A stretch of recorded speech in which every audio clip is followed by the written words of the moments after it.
Hello, and welcome to the Dialogue on Dialogue podcast. In 1956, Earl Nightingale recorded The Strangest Secret, launching a new era in self-improvement.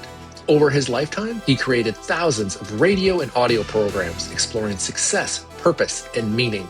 This project is my personal reflection on those ideas, what they meant then, and how they apply now, as I work to put them into practice, and invite you to come along for the ride. Episode 39, System for Achieving Goals. As Earl Nightingale reminds us, people don't need to be educated nearly as much as they need to be reminded. This series is about remembering the truths we probably already know and learning how to live them. This week's episode is brought to us by President Aaron Dents over at the Dents Group. We took to the streets and asked 1,000 people a simple question. Would you recommend the Dents Group? And not an insignificant number of the people said yes. Some of them were enthusiastic. Then we asked a follow-up question. What exactly does the Dents Group do? 7 people gave an acceptable answer. 7. The most common correct response? Some business? That's right. The Dents Group is some business. And in today's economy, that's not nothing. So if you need help with your importing or exporting or putting the doodads up on top of the sparkly things, President Aaron Dents is your guy. Call the Dents Group. Ask for the president. And let him know he has some business. This is a satirical ad. No one is paying me nothing. Although, if they were, I would confidently say they are some business. In today's episode, Earl continues his theme that service and contribution are the real mechanisms behind getting what we want out of life. This immediately made me think about accounting. In accounting, the goal of the ledger is simple.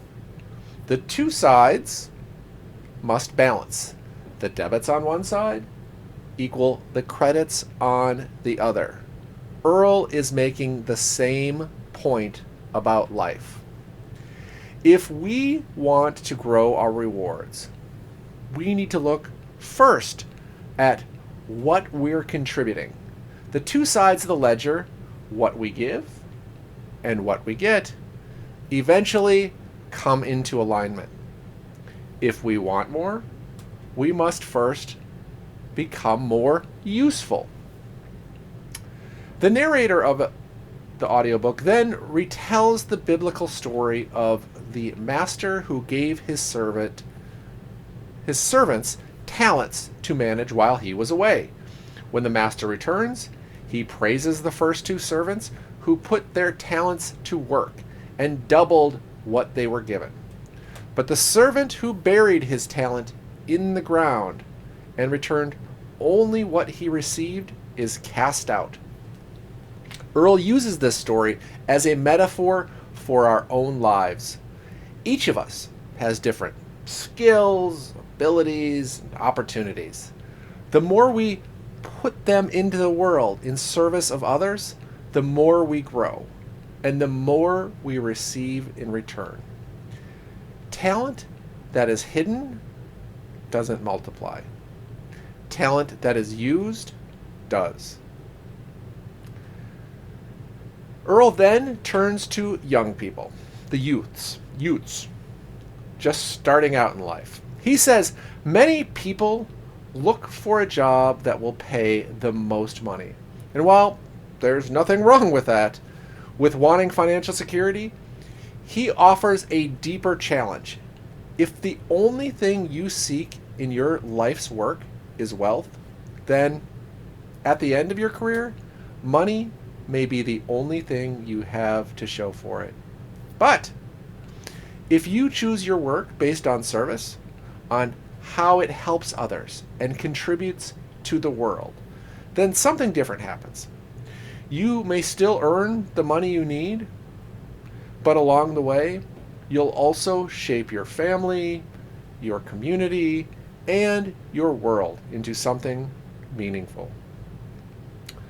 So when Earl talks about a system for achieving goals, it isn't a trick or a shortcut.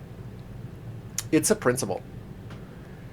Give more value, solve more problems, serve more people.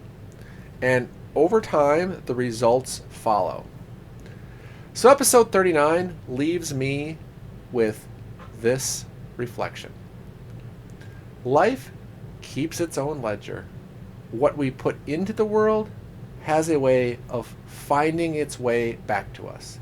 And the surest system for achieving meaningful results is sustained, sincere service.